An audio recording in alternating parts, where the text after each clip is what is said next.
Hello everyone, I'm CheCo. I've spent a couple hours down in London in an awesome event. Thank you ROG and Xbox UK to invite me down. But this was all to check and have hands-on on the brand new ROG Ally Xbox devices. And honestly, they are impressive. They got some quirks, but they are honestly impressive. Honestly, I got the chance to try different games on both models after a couple hours with them. I can tell you this is the handheld we all been waiting for. Now, the first thing you notice when you pick up is how good it feels. Like the ergonomics is spot on. This is an Xbox controller here, and it's basically they're cut in half and they put the grippy parts on, well, something that MSI Claw like doesn't got much over here. And well, if we go for the Nintendo Switch, the default handheld out there, well, this is what we got. It's completely flat. So honestly, it's like they got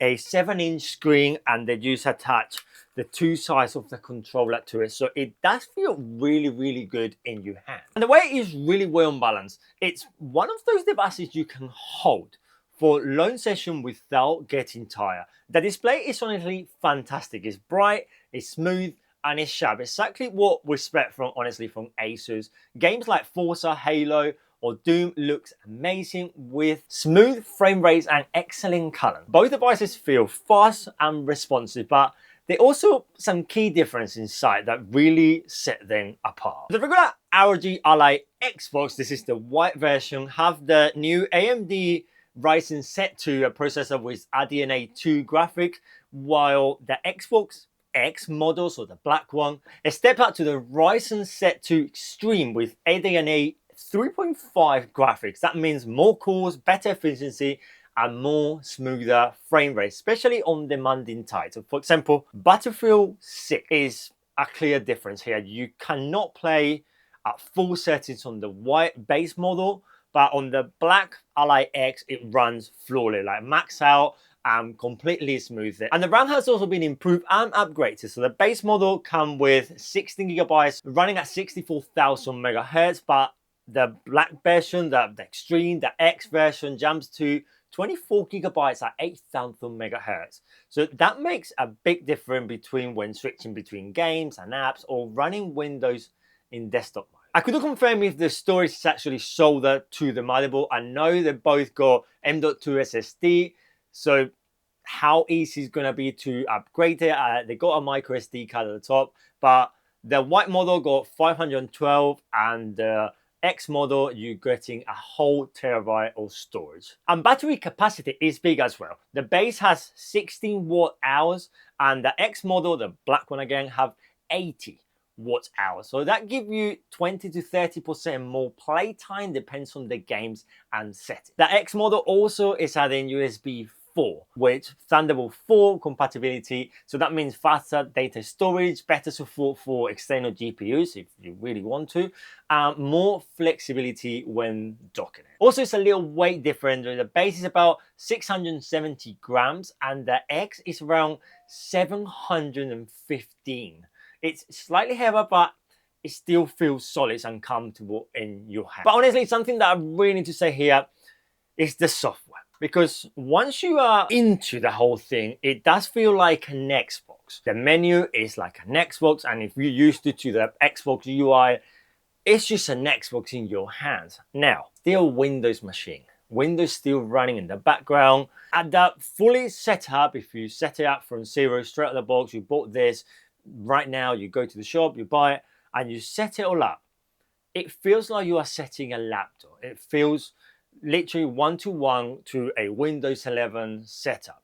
You need to put your country, your passport, you log into Microsoft, and the whole shebang. Why this couldn't be as simple as you turn the Xbox on, you log in, you connect to Wi-Fi, and that's it. Everything is just there. But no, this is running on top of Windows. So that's great for compatibility into, well, all the games out there. Is not running. So this is a Linux-based device, so games are not very compatible. Windows is the default for gaming, and it's brilliant. But you still get all the Windows updates, annoying logins, and pop-up, and setup screens, and everything that just come with Windows. Now, that said, The new Xbox full screen mode is incredible. As I said, it feels like a true console. The interface is smooth, simple, and built for gaming. Everything is just there. By skipping the Windows desktop and background tasks, the system saves about 1 to 1.2 gigabytes of RAM, which give you a small boost in gaming. And if you switch back to Windows, that is as easy as pressing the Xbox button down, and it takes you to this menu where you can select what you want to do, stay on full mode, or go to Windows mode or desktop mode, they're calling it. You get a PC. Now, everything have loaded again. So you have lost that 1.2 gigabytes of RAM with the desktop loading in and all that other tasks that Windows just need to be running in the background, like the UI and yada, yada, yada. Now, if you want to close that, it's not as easy as going back to the Xbox experience full desktop mode. You need to restart the console completely. So I wish it was a little bit simple. I wish, like, yes, it was a Windows device, but with Xbox on top, but without being able to get into the Windows section of basically what the Xbox is all about, just in a handheld. But honestly, after testing both models, I can honestly say this is the best of both worlds. I actually prefer this over the PlayStation Portal, mainly because you can install games. I still don't understand the Portal. The Portal, you need a connection all the time. This is a real portable gaming. Basically, it's like your Nintendo Switch for AAA gaming. It's great, and with this setup, you can jump from your Xbox library, your Game Pass, Steam, and all your other platforms. It just works, and that flexibility is what makes this handheld stand out. So yeah, don't take me wrong, it still is a Windows device with all the updates and all the background processes, but the Xbox layout on top make it feel more like a console-like than anything that you have seen out there previously. So my impressions are really positive because the ergonomics are great, the screen is beautiful, the performance is solid, the Xbox integration improvements are super efficient, the sound, we were in this space and honestly it was so loud, it was so great. Yes, it's a little bit thicker to the ROG Ally, just because of course you got more battery inside and you also got that better grip to hold the device. As I said, it feels such like an Xbox. It's just, you got them two grippy parts and that feels so great in your hands. And once both units are right here in the studio, I will be testing them fully with benchmarks, demos, gameplay.